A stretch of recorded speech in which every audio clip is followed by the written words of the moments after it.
The morning light spilled gently through my apartment window, casting long amber streaks across the hardwood floor as I zipped up the last side of my suitcase. Everything was packed passport, tucked into the front pocket, sun hats layered on top of the evening dresses and matching sandals for the formal nights, perfectly fitted into the packing cubes. I had never been this prepared for anything in my life. It wasn't just a vacation, it was the first family trip in years. After everything I'd done, everything I'd given up, I thought maybe this was the moment they saw me, really saw me. That for once I had a real seat at the table, not just one pulled up from the corner. My phone buzzed against the kitchen counter. I smiled, expecting it to be Jenna asking about my boarding time. Instead, the screen lit up with a name I hadn't seen all week, Mom. I hesitated, then answered. Hey, her voice was trembling. Not the exaggerated tone she used when trying to guilt me about missing someone's birthday, but a low, almost broken kind of shake. Rachel, it's Grandma Edith. She's in the hospital. It's her heart. The doctors, they're not sure. We didn't want to ruin your morning, but Jenna said we needed to call you now before it's too late. My hand froze on the handle of my suitcase. What hospital? I asked. St. Clara's room 612, she said. She keeps asking for you. She needs you. I didn't weigh the cost. I didn't even cry. I just opened my phone and canceled the Uber to the airport, pulled out my sandals, threw on jeans, and grabbed my keys. I'd waited months for this cruise, submitted time off, saved for tickets, bought the damn dress Jenna had begged me to wear, but none of it mattered now. If Grandma needed me, I would be there. Always. The city blurred past as I drove toward the hospital, hands gripping the wheel tighter than necessary. My mind was a storm of worry. Edith's smile, her lemon bars, the way her living room always smelled like lavender and wood polish. I couldn't imagine her hooked to Machine's Breath Shallow asking for me. At a red light near 12th and Pine, my phone buzzed again. I reached for it absently, assuming it was Mom with an update. But it wasn't a call. It was a notification from Instagram. I almost didn't check it. Almost. But something in me swiped down. There it was. A post from Jenna, best family cruise ever. So blessed to be surrounded by love. I stared at the screen, heart skipping a beat. The photo hit harder than a slap. Jenna in the blue sundress I had helped her pick out, standing on the deck of the cruise ship. Next to her, Mom in Coral Resort, where Dad with his ridiculous sun hat. Uncle Victor laughing beside Aunt Melanie. Even little cousin Sophie holding a mocktail with a paper umbrella. Everyone was there except me. The streetlight turned green, but I didn't move. I couldn't. The world outside kept going, but inside me something cracked open. I pulled over to the shoulder, parked, and zoomed in on the photo. Jenna's necklace shimmered in the sunlight. Mom's drink had a pineapple wedge. They looked happy, relaxed, like they weren't missing a single thing, like they hadn't just called me crying. My stomach dropped. I checked the timestamp. Posted 39 minutes ago. I blinked hard. Maybe it was old, a throwback. A repost. I opened the hospital's website, found the number, and called. My voice was shaky. Hi, I'm looking for a patient. Edith Harper, room 612. A pause. I'm sorry, ma'am, we have no one by that name. I tried again. Full name. Another hospital. Nothing. I sat there, the phone in my lap, my chest hollow. Then I called Mom straight to voicemail. Dad voicemail. I texted Jenna. Message undeliverable, blocked. They lied. They lied about Grandma. They lied to keep me here. And they didn't even bother to hide it. I didn't drive to the airport. I didn't even turn toward home. My hands moved on instinct, guiding the car through the familiar streets of Eastwood Park, every corner echoing with childhood. Grandma Edith's house sat tucked between two maple trees that always turned the brightest gold in autumn. This time of year they were green and full, but I felt stripped bare. I pulled into the driveway like I had 100 times before, but today it felt different. Foreign, like I didn't belong here anymore. I walked up to the porch and knocked once. The door creaked open seconds later. There she was, Grandma Edith, not in a hospital gown, not pale, not breathless. She stood in her floral robe and house slippers, holding a steaming mug of chamomile tea. Her eyes widened. "Rachel, sweetheart, what's wrong?" I stared at her, unable to form words. She looked so alive, so completely okay. My heart pounded against the betrayal still choking me. My voice broke. "I thought you were in the hospital," she blinked, confused. "What Mom called, said you collapsed. Said your heart." I couldn't finish. I was already crying, the words falling apart in my throat. Edith set her tea down and pulled me into her arms. The scent of lavender clung to her, familiar and grounding. I collapsed into her shoulders, sobbing like I hadn't since I was a child. And when we finally sat on her old rose-colored couch, I told her everything: the phone call, the canceled cruise, the Instagram post, the hospital calls, the silence, Jenna blocking me. She sat frozen, fingers tight around her teacup. Then slowly her face changed. Sorrow faded, anger surfaced. "I told your mother no," she said, her voice tight and trembling. "She called last week, asked if I'd pretend to be sick. Said it was just a white lie to help Jenna relax on the trip." I told her absolutely not. I looked at her stunned. "You didn't know. I thought she dropped it." I had no idea they actually went through with it. I wiped at my face. "They used you. They knew I'd drop everything for you." Edith's voice hardened. "Because you always do." That sentence landed between us like a verdict. I looked around her living room. Family photos lined the mantel. Jenna's graduation, Jenna's wedding, Jenna in Paris, not one of me. They never meant to include me. I whispered. Edith reached for my hand, her grip firm. "You've always been the helper, Rachel.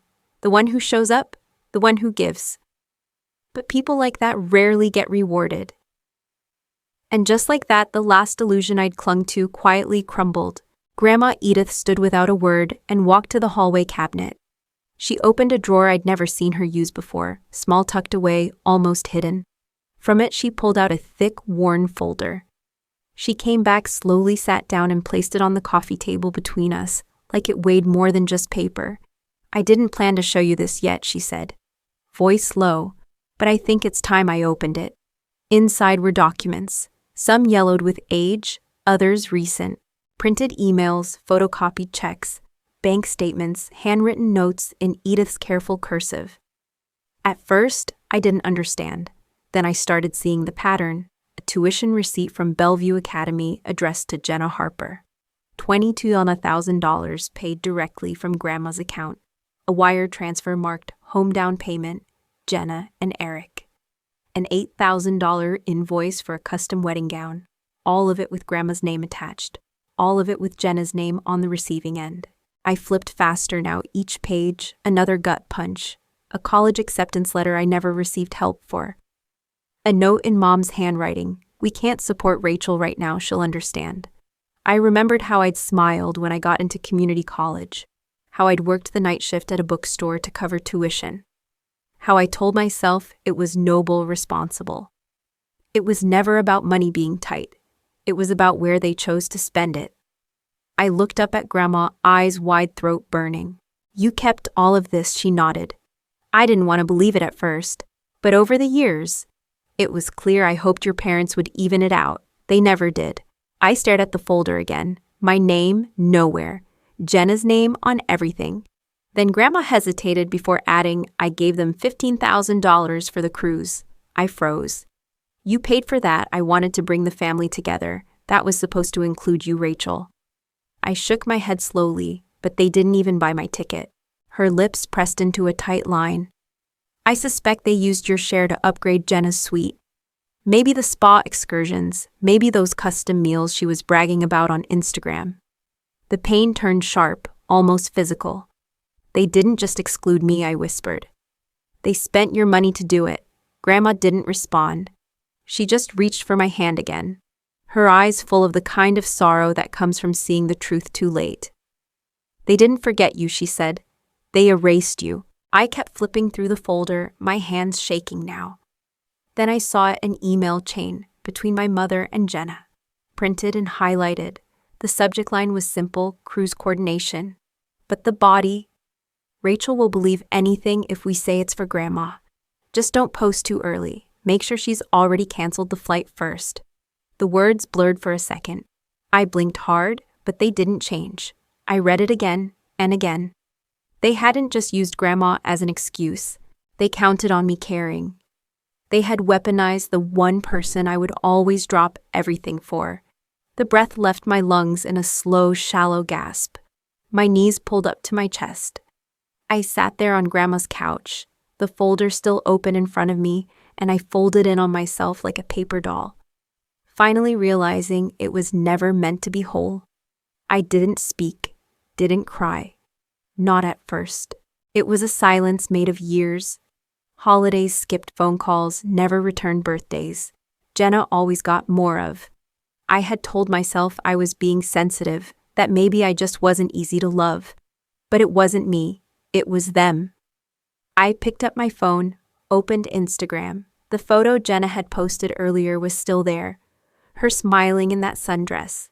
I helped her pick out champagne in hand, my mother beside her beaming. My father's ridiculous sun hat crooked over one eye. I stared at them. Then I typed, "Funny how being lied to about your grandmother being hospitalized, just so your family can exclude you from a vacation, somehow makes you the problem." Attached a screenshot of the cruise post, time-stamped, clear as day. Then another caption, even funnier how the cruise was paid for with money meant to include me. I posted it. No filter, no edits, no second draft. The response was immediate. Old friends, extended cousins. People I hadn't spoken to in years. "Wait, what? I always knew something was off. You were the glue." Private messages poured in. They used you because you let them. You were always the one holding everyone together. And just like that, the dam broke. But not from pain, from clarity. The post had only been up for an hour when my phone rang. "Dad," I stared at the screen, heart suddenly thudding. Then I answered. His voice was low, too calm. That cold, composed tone he used in meetings when he was about to cut someone down. "Rachel, take that post down." Now I stood up from the couch, even though he couldn't see me. "No. You're embarrassing this family." I almost laughed. "No, Dad. You embarrassed this family when you lied about Grandma being sick. When you used her name to keep me from coming. When you spent my share of her money on Jenna's suite." There was silence on the other end. I could hear him breathing slow and sharp. Then came the shift. "You don't know what you're doing," he said, the words heavier now. "You think this is about a cruise. About money. Rachel, you have no idea what we've protected you from." I blinked. "Protected me. You don't want to go down this road. You start pulling threads. Things will unravel that you won't be able to stop. We've kept things from you, yes, but for your sake."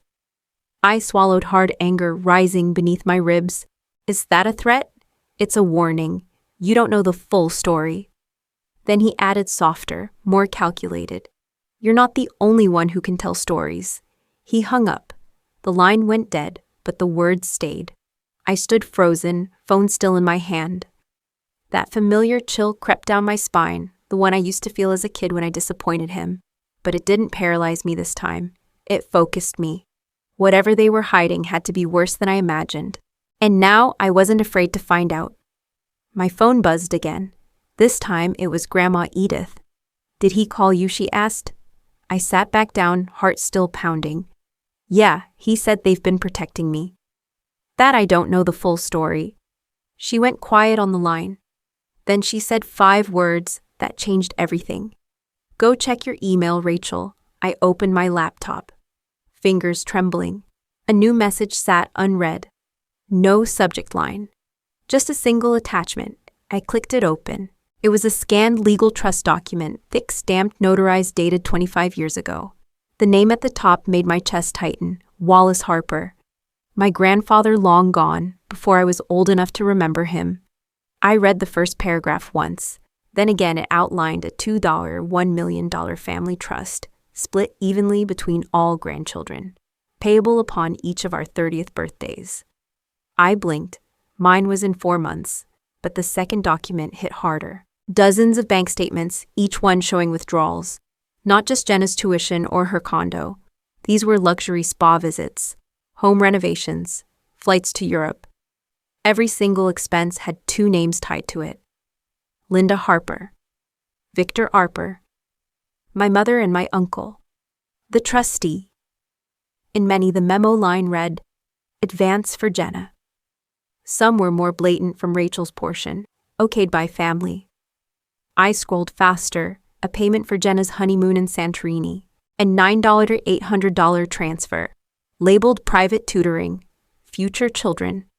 Future children, I sat frozen. They hadn't just cut me out emotionally. They had been siphoning my inheritance since I was 3 years old. Every time I stayed up late at the bookstore, scraping money for rent, every time I said no to a night out because I couldn't afford it. Jenna was sipping champagne in Paris on money. That should have been mine too. I looked at Grandma. She was watching me carefully. "You knew I suspected," she said softly. But until I saw the statements, I hoped I was wrong. I closed the laptop slowly. My hands were cold. "They didn't just lie," I whispered. "They stole from me my whole life." She reached for my hand again, her grip firmer this time. "You're not crazy, Rachel, and you're not alone anymore." For the first time in years, I believed her. The city felt strangely quiet as I sped toward the Harper Development Building. The weight of the folder beside me on the passenger seat. Every streetlight, every honk, every shadow outside my window blurred into a single, burning thought. They thought I had nothing. They had no idea what was coming. I pulled into the underground garage and stepped into the lobby just as the elevator doors opened. Out walked my father, Charles, holding a banker's box filled with folders, framed photos, and the sleek nameplate from his desk. My mother trailed behind him, sunglasses covering her face indoors. Jenna followed last, glancing over her shoulder like she felt the air shift. They froze when they saw me. "What are you doing here?" my father snapped. I didn't answer right away. I reached into my bag, pulled out the document, and held it up. "As of 9:01 this morning," I said calmly, "I am the majority shareholder of Harper Development." His face went pale. My mother's mouth parted, forming a protest she couldn't finish. Jenna stepped back. Outside, tires screeched. A black SUV pulled into the circle drive. Then another men in suits exited, badges flashing FBI. One nodded at me, "Miss Harper. Yes, you filed the complaint. Yes, these are the individuals involved." My father turned red. "You can't do this. This is a family matter." But no one was listening to him anymore. For the first time in my life, I wasn't being talked over, I was being heard. The investigation moved faster than I expected. Within days, the FBI confirmed everything. Wire transfers to offshore accounts in Jenna's name. Luxury expenses, charged to the company trust funds, funneled through false memos. They traced every dollar. My parents hadn't even tried to cover their tracks. They thought no one would ever look, but I had Charles Harper. My father was indicted on multiple counts of wire fraud, embezzlement, and breach of fiduciary duty. When questioned, he tried to paint me as unstable, bitter, vengeful.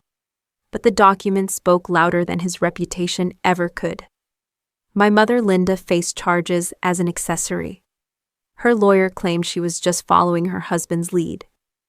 The prosecutors disagreed. Every signature, every withdrawal, every cover-up had her name on it. Jenna, too. My surprise flipped. She turned over her phone. Her laptop recorded phone calls, with Mom confirming the money came from my trust. She gave it all up in exchange for immunity. A quiet deal, a sealed file, and a one-way flight to Minneapolis. She got to walk free, but her future would be lived out in a small apartment far from the penthouse she'd once felt entitled to. I didn't celebrate, but I did breathe. They hadn't just stolen money, they'd tried to erase me. And now they were the ones disappearing. I didn't fire anyone, I didn't make a speech, I just got to work. In October, I officially assumed control of Harper Development, not as the next CEO in a family dynasty, but as the girl who was never supposed to be in the room at all. The one who'd been cut from photos, left off the guest list, forgotten on purpose. My first act wasn't flashy. I created a scholarship fund in my grandfather's name for children of employees. Kids like I had been. Kids who deserved a chance without begging for one. Next, I brought in outside auditors. We rewrote every internal policy. No more secret bonuses, no more nepotism. Transparency became policy, merit became culture. The board bristled at first, but then they saw the numbers, saw the trust return. Clients respected what we were building, a company that didn't just succeed but stood for something. For fairness, for truth. I wasn't driven by revenge. That would have made me just like them. I was driven by something quieter, something stronger. Dignity. Every step I took rebuilt more than a business. It rebuilt me. The girl they erased now had the final say. Not in anger, but in purpose. Most mornings now, I sit with Grandma Edith on her porch. Coffee warm in my hands, the world just starting to wake. The leaves have turned gold again. Quiet, certain, unbothered by what came before. Sometimes we talk. Sometimes we don't need to. I look at her hands still steady despite all they've carried. She pats my knee when the wind shifts and says, "You held this family together even when they didn't deserve it." I used to think I wanted power, but I didn't. I just wanted to matter, to be seen, to belong without having to earn it over and over again. They took so much money, memories, moments. I'll never get back. But what they couldn't take was this, my ability to start again, and this time on my own terms. The suitcase I packed for the cruise is still in my closet. I never unpacked it. Sometimes I open it not to go anywhere, but to remind myself that I did leave, just not in the way I planned. That trip I never took, it led me somewhere better. It led me here to stillness, to truth, to myself. And as I sip my coffee and listen to Grandma humming an old tune, I think, sometimes the trip you miss is the one that leads you home.